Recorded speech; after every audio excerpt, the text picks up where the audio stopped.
if our fund is making, 12 to 15% a year Bitcoin on Bitcoin, if something like FTX were to happen, we want to not lose more than 2%. So if you're making 10% a year, you use 2%, if the worst thing happens, you survive it. What's up, guys? Welcome back to another 5-minute podcast, and today I have Adil. Adil, what's your last name? Abdulali. Abdulali. Okay, and we're at the Max And Stacy Invitational. We're at hole 16, and Adil is giving away 1 Bitcoin. Can you tell us a little bit about that? Absolutely. So SamaraAlpha Management makes Bitcoin on Bitcoin, and we have some Bitcoin lying around, and we said, wouldn't it be great to give away a Bitcoin for anyone who gets a hole-in-one? So we chose hole 16. It's a super challenging hole here. It's like, oh, it's crazy.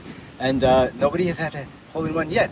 But the other thing I'm doing here is getting schooled by Mike on how to do interviews of the challengers. And this is completely new for me.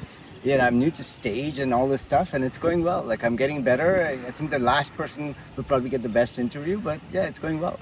Awesome. And can you tell us a little bit about SamaraAlpha Management? Absolutely. So SamaraAlpha Management is a Bitcoin asset manager. So our main goal is to give people something really good to do with their Bitcoin, which is different from hodling. So, we take the Bitcoin, we keep it as Bitcoin. We don't sell it, we don't loan it out or anything else, but we produce more Bitcoin from that Bitcoin. How do we do it? We allocate it to various different trading strategies. All the trading strategies are market neutral. So we're not taking directional risk or hoping that something will go up or hoping that something will go down. It's all relative value trades. So we buy one thing, sell another thing. When the relationship changes, we make a little bit of money, do it many, many times. Nothing can go really very wrong, other than the counterparty that you borrowed from, they can go under. So what do we do about that? We do it with 100 different counterparties. So you don't have a lot of capital parked in any one place. So that's our...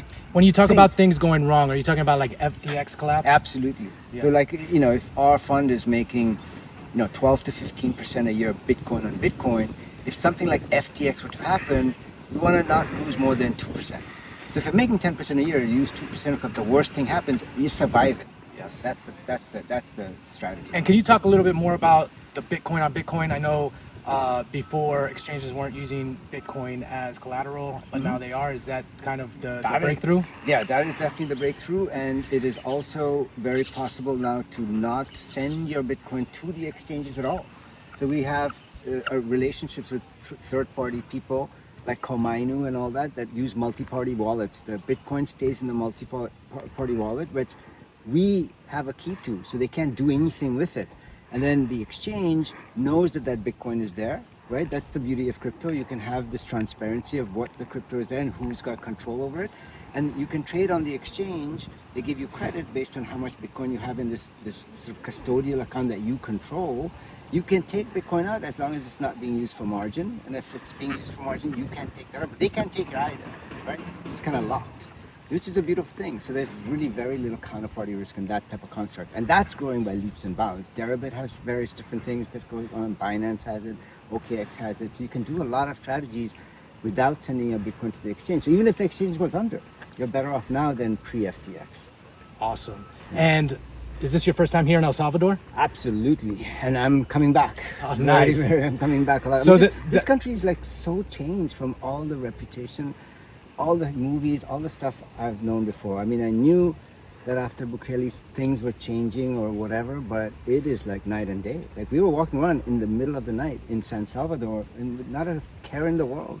That's crazy. We don't do that in New York. That's right. And so not your last time here in El Salvador, right? No, it was first time, not last. Awesome, yeah. Awesome. Well, I think that concludes our interview. Thank you so much, Adil, for joining me, and good luck.